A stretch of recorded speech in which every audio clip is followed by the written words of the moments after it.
hear how high pitched they are right now? Rude?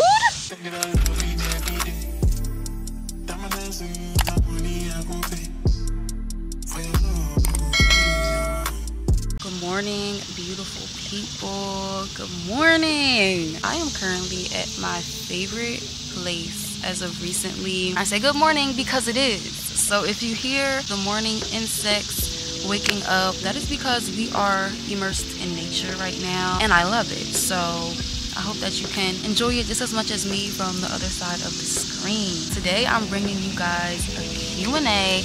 I asked you all to ask me questions on Instagram, and that you did. I'm so grateful for that. We're gonna get into those questions, but before I start, let me just say hello. If you don't know who I am, my name is Kristiana. I am 24 years old and I live in Sicklerville, New Jersey, and I have a passion for all things beauty and content creation. With that being said, let me just get straight into the first question. First question is, how is your mental health? My mental health is very good. I'm doing really great mentally. I've just been more focused than ever. I'm full of faith. I'm really self-aware, and it's taken me such a long way. I've always made it a point to be self-aware because I know how crucial it is to growth and the way that we flourish as individuals. Right now, it seems that everything is becoming clear. I'm more still than I've ever been. Just really focused, really grounded, and it feels really good.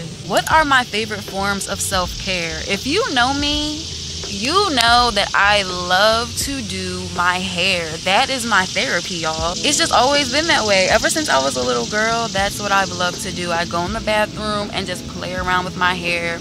And to this day, that's what it is. I do my hair. How has this year been to you? This year has been one of lots of learning about myself, but it's been really good. I don't even really know where to start. I can't complain. I'm grateful for every lesson, every new adventure, every new person I've met. Like, this year has been so amazing, especially this summer. This summer has been a focal point of my 20s, at least as far as I know, like this far. 2023 is going to be a year to remember for me for sure. How do you feel about dating in this generation? In my opinion, dating in this generation is like trying to find a needle in a haystack, and I'm sure a lot of you could agree. I take a little bit of appreciation in that because I just know when I find my one, my person, that it's just gonna be worth the wait. It's gonna be worth all the trials of all the past relationships that I've been in. But I do feel like you have to be choosy. You just have to be choosy, and you have to be patient. That's just what it is. I feel like a lot of people get antsy, they get hasty, and they just jump into things a lot of the time because they want to feel comfortable, they get used to routine. A lot of us are dealing with stuff from our past, and we're in relationships based on our trauma. That really does set us back a lot. I do think that dating in this generation is a little bit more difficult than it's been for our parents and our parents' parents, but I do think that we should take a little bit of appreciation in that and just take the time to get to know ourselves before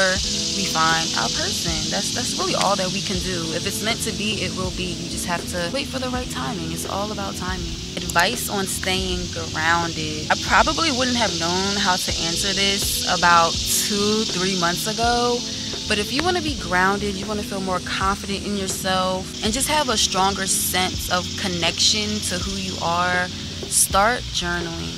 Please, please. I'm pleading for you. I'm not pleading for me. Start to journal. That's the number one thing that I could say. It might be a little cheesy to you. You might feel like, what, journal? You mean have a diary? Yes. Quite frankly, when you start writing, you get into this flow where things start coming out of your mind and your heart that you didn't ever process, that you didn't even really realize was there. It makes such a difference. It's such a great way to exercise introspection and to vent.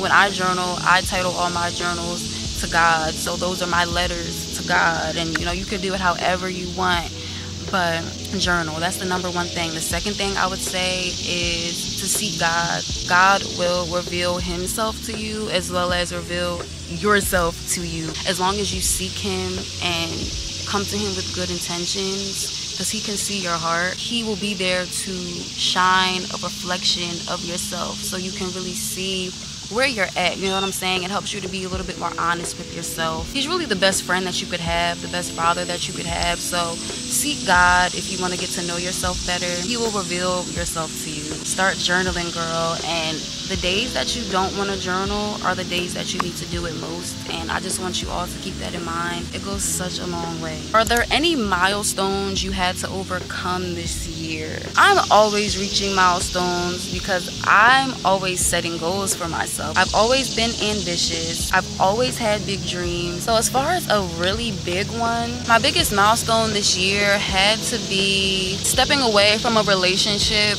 that was healthy. I don't know if that could be considered a milestone per se, but it's everything that came after that that became this huge milestone, because I chose myself. I chose my growth. I chose my curiosity about where I could really take myself instead of being complacent. The relationship was healthy, but it wasn't challenging. It wasn't beneficial. It was one of those situations where relationship was like an old couple, like an old married couple. Very routine-esque, very predictable. You know, it came without all the achievements and without all the sacrifices and all the lessons. It was just very complacent, and I'm here for growth, baby. I had to step away from that, and it was the hardest thing that I ever had to do. But like I said, the milestones that came after it, seeking God, learning about myself, stepping into a place where I'm more confident to speak my truths and be seen by people, by strangers. My life has changed because of that. This summer as a whole has been a milestone for me, and to think about where I'll be next year based on this milestone is just unimaginable. Wow, this goes perfectly with the previous question. How do you heal after a breakup / heartbreak? Date yourself. Do all the things that he wasn't doing. Do all the things that you had planned for y'all to do, but you realize you probably really just wanted to do it on your own anyway. You know what I'm saying? Explore yourself. Try new things by yourself. Journal by yourself. Talk to God by yourself. You really just have to court yourself and be the best partner for yourself that you want to see someone else be for you in the future, because that's the only way, one, that you're going to build yourself back up, and two, that you'll be able to identify the person who is actually for you later on. That's really my advice, and that's what I did. On top of the fact that I was so sad for the first month, it was pretty hard, but watching other people's stories and testimonies, gaining knowledge on what a healthy, God-driven relationship looks like, stuff like that, that was just empowering and inspiring and uplifting. It really helped me get to that point where I was ready to explore on my own and really be happy being with myself. Core childhood memory that shaped me into who I am today.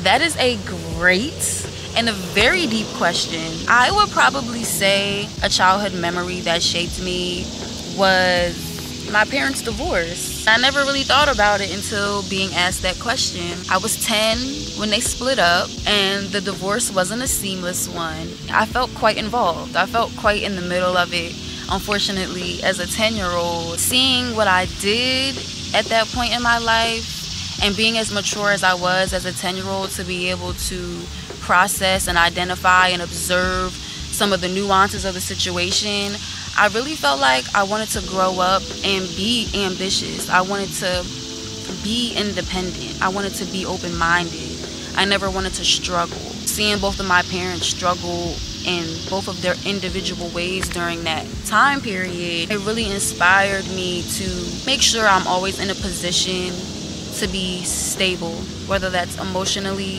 financially, whether I'm with someone or I'm single. It just inspired me to really dive into what I already had within me and things that I already had learned up until them 10 years. It just really highlighted that. I think that's what really made me chase my dreams and continue to dream as big as I did as a kid, because I was like, you know what, those dreams are going to take me somewhere where I don't have to rely on a marriage. I definitely had periods where I was really sad and I was really filled with turmoil and just frustration. They're snapping right now. I couldn't just be. I felt like I was in a divorce too. And I had to be my own advocate, my own cheerleader. You know, I was the one picking up my feelings and motivating myself and reassuring myself, telling myself, keep the faith, this can't last forever, you know. And I think that coaching that took place at 10 years old, it's still within me now, and it's gotten me so far. I think that just says a lot about how everything happens for a reason. And even when things aren't the best, you have to find the light in the darkness and apply it to your life. You have to. That's what it's there for. That's literally what it's there for, and that's the only way to think about it. What are my views on finding your purpose in your 20s? If you want to find your purpose, whether you're in your 20s, whether you're a teenager, whether you're 50 years old, honey, you have to do some introspection. Like I was saying earlier, dive into yourself. And the main thing that helps as far as finding your purpose specifically is to tap into your inner child. Really try and think about back in the day when you were a kid. Like, what intrigued you? What excited you? What were you curious about?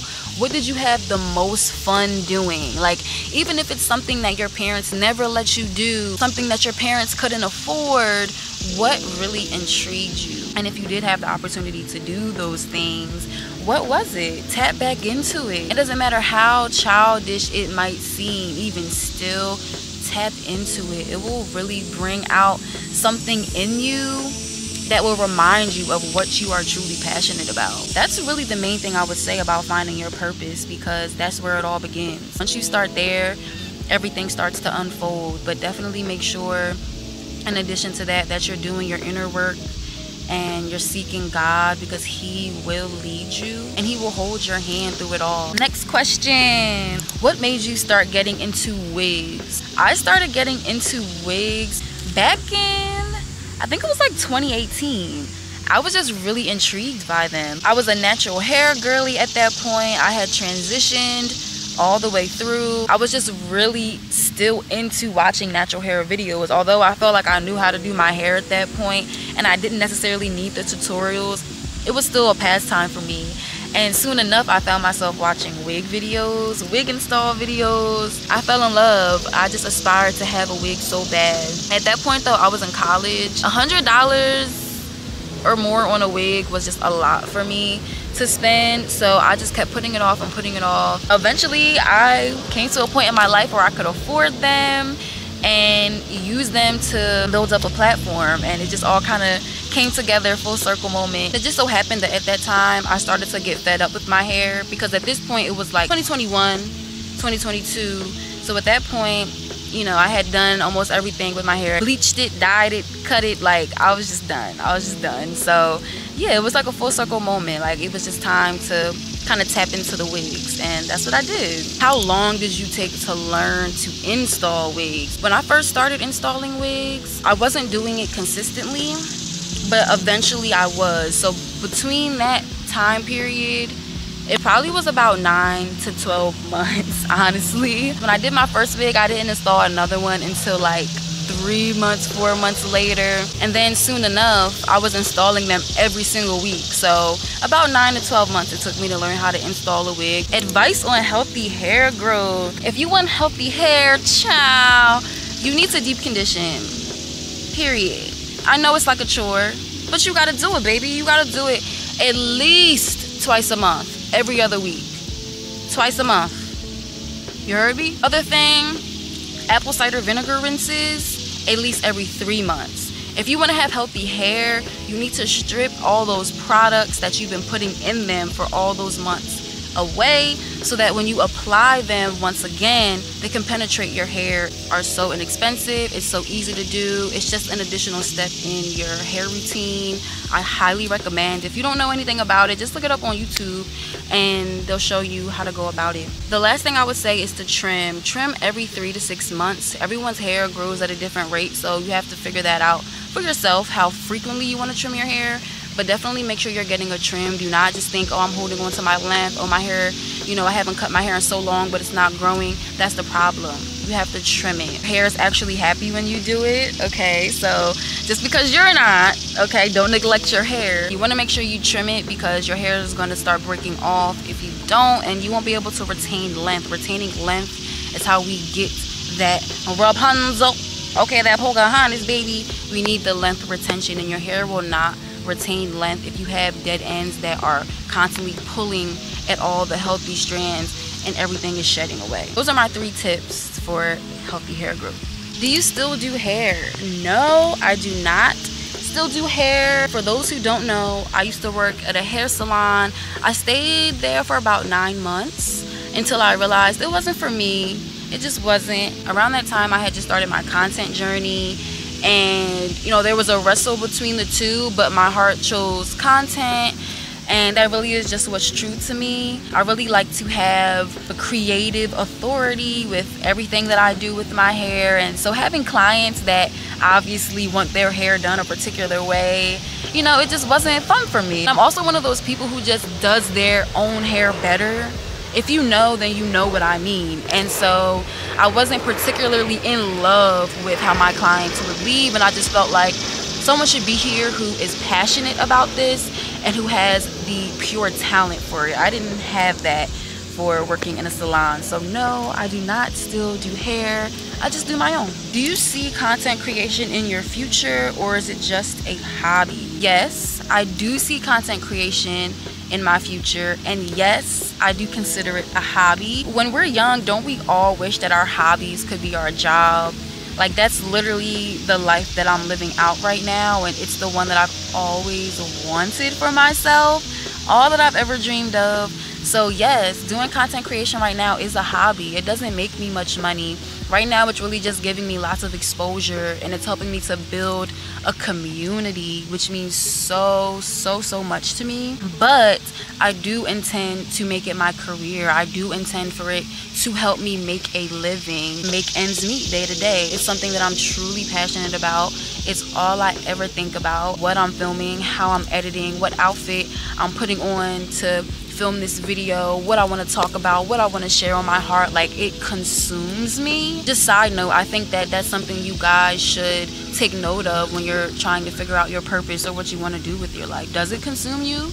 Is that all you can think about? Just keep that in mind. But yes, that's the case for me, and so I do intend on making it my career, because all I've ever wanted was to do something that I truly love. We live in a world where our minds are put into a box, and decisions are essentially made for us, whether you look at it like that or not. And I really want to live a life led by me and led by God, and not by society. So yes, I do intend on making it my career. I really hope that you guys support me. I hope that what I'm doing inspires you, or is just entertaining for you. Support me on this ride, and you'll see. Advice for anyone who wants to post content but is scared to do so. So when I first started doing content, you know what I used to do? I used to pretend. I used to set up my camera, makeshift setup, piling up shoe boxes, sitting my phone on top, didn't have a ring light or anything. I just set up and I pretend. I hit record, I do what feels natural, I do whatever the goal is for that video, and I do not set intentions to post it. I just pretend that I am. That takes so much stress off of it, and it helped me so much going into it, because it essentially became practice. I literally just practiced, and it was fun for me because I was so interested in it, and I was intrigued by the idea of creating content. So practicing was fun for me, and pretending, like I said, just took the pressure off of it. So if you want to get into content creation but you're scared, I would say pull up your camera, use what you have, and girl, pretend like you're going live. Pretend like you're doing a makeup tutorial, but really do it. Use your creative ability the way that you would if you were going to post it, but don't set the intentions to post. Just practice and have fun with it. Just like when we were little kids and we used our imaginations, that's what you need to do. Any content creator advice for any content creators out there, if you're new to this just like me, what I've learned so far is to be yourself. Do not conform. That probably sounds cliche, but don't conform, girl. Don't conform. Like, do what feels right to you. Be your goofy self, be your studious self, be your quirky self. Literally being yourself is the best thing that you can do to launch you forward. So that would be my best piece of advice. And I know a lot of us are on a journey of discovering ourselves, but be true to who you are at every stage. that is okay. Don't feel like you can't change and transform. That is totally normal.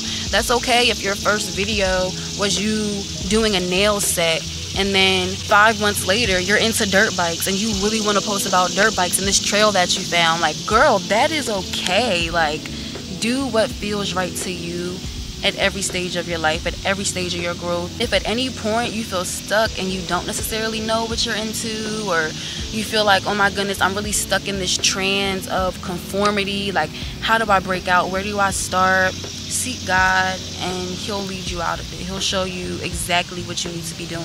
Being yourself can launch you so far, so far. What made you get into content creating? You're doing it so well, by the way. Thank you so much. Thank you so much. Every piece of feedback, every compliment, every share, it means so much to me.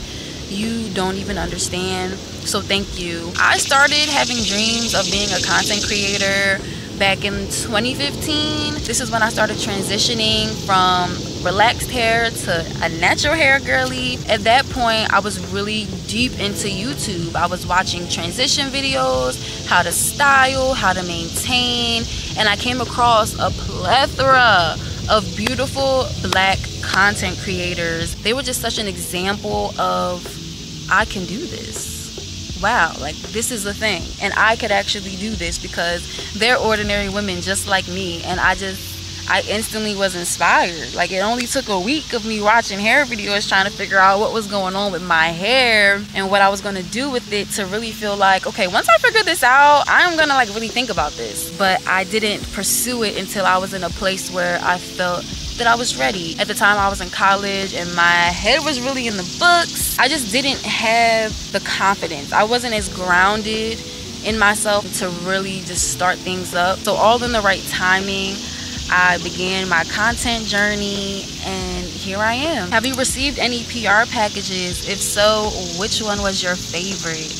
Yes, I have received a few PR packages. If you've been following me from the beginning, y'all, you know which one was my favorite. Luster's Pink sent me a PR package. They were my literal first PR package, you guys. When I say it was the most beautiful package, I loved everything about it. To the box, to the content of the box, everything was beautiful and abundant and spot on. Like, it was just like they outdid themselves. Obviously, it was my first PR package, but that was my first PR package. This beauty of a package. That was my favorite, you guys. It came with everything you could think of. Every kind of headscarf, bonnet, edge wrap, oils and sheen spray and conditioner, shampoo, deep conditioner. Like, it had everything in it. Like, to this day, I still have the box. It was just so beautiful and so meaningful, and I was so grateful. It had the handwritten note in it that you, oh my gosh, you guys, like, that was really a moment of keep going. You know, that was my initial keep going. It was a full circle moment for me because Luster's Pink was all my mom used on my hair as a kid. For that to be the first package that came in, and for it to be so beautiful and be filled with so many things, and to have my name on it, it was just a sign. It was just such a sign from God. Like, I could even get emotional just thinking about that. Like, you can't plan that out, you know? So yes, that was my favorite PR package that I've received yet.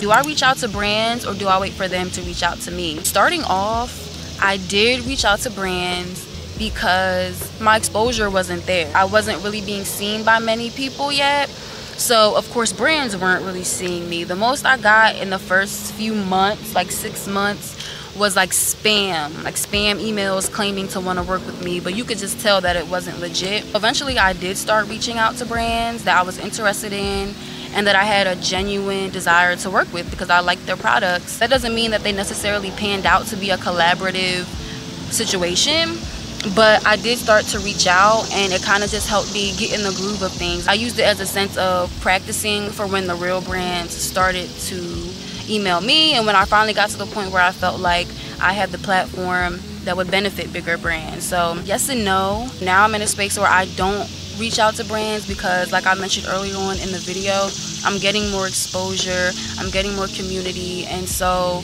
it kind of helps with that. It helps them come in. They're not coming in crazy, don't get me wrong, but I do still get inquiries about products that I would genuinely like to use and explore if I haven't used them already. I'm in a place now where I really do want to start reaching out more again, because I recently made a media kit and I'm dying to really see what I could get out of it should I create an opportunity for myself instead of just waiting on them at this stage in my content creation. It really just depends like where you're at with everything, but definitely just don't like sit around waiting. If you really feel like you're ready and you feel like, oh my gosh, I love this product, just try it. They might not say, yeah, let's work together, but just try it, because when you try again 6 months later, 2 years later, they might remember your name and they'll see how much you've grown, and you might just get the gig, girl. What do I look forward to creating? As far as what I look forward to creating, literally everything, y'all. Like, I'm just such an open-minded person. I'm really open to trying different things, whether it's filming my hair, filming a mini vlog, or even doing something like a sit-down video. I just get so excited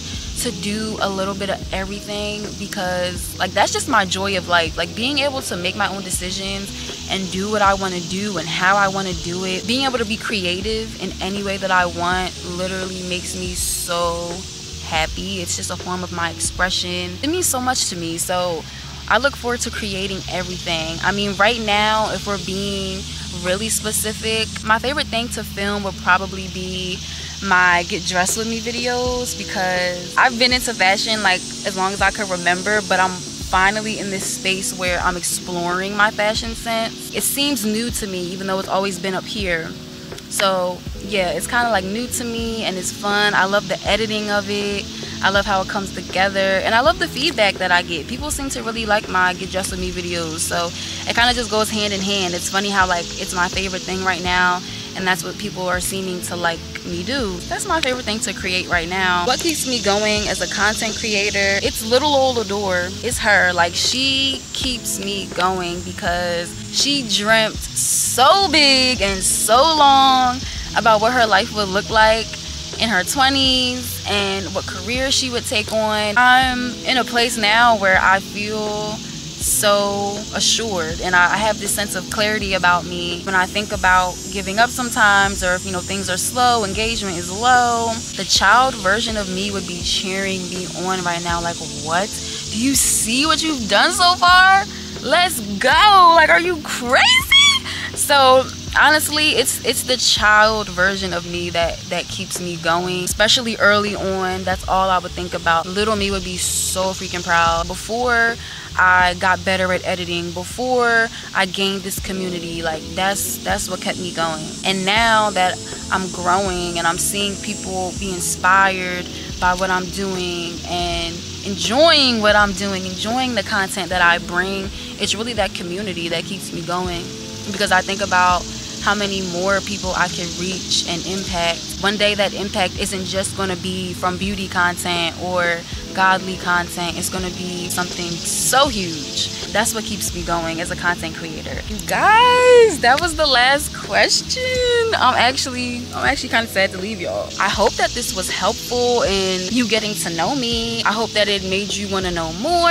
If that is the case, leave any questions down below, or follow me over on Instagram, and you can DM me or just keep up with my stories so that if I do another Q&A, you can drop any questions that you have down there. I really appreciate you guys spending this morning with me, this night with me, whatever time of the day it is for you right now. Thank you so much for clicking on this video. If you subscribed, if you're thinking of subscribing, thank you in advance. It means so much to me. Community means everything to me. This is not just any typical journey. This is me living my dream. So if you're following me along, whether it's on Instagram or here on YouTube, I really appreciate you taking the time of day to hear me out and listen to me speak my heart and my truth. I'm sure I will be bringing you guys another video pretty soon.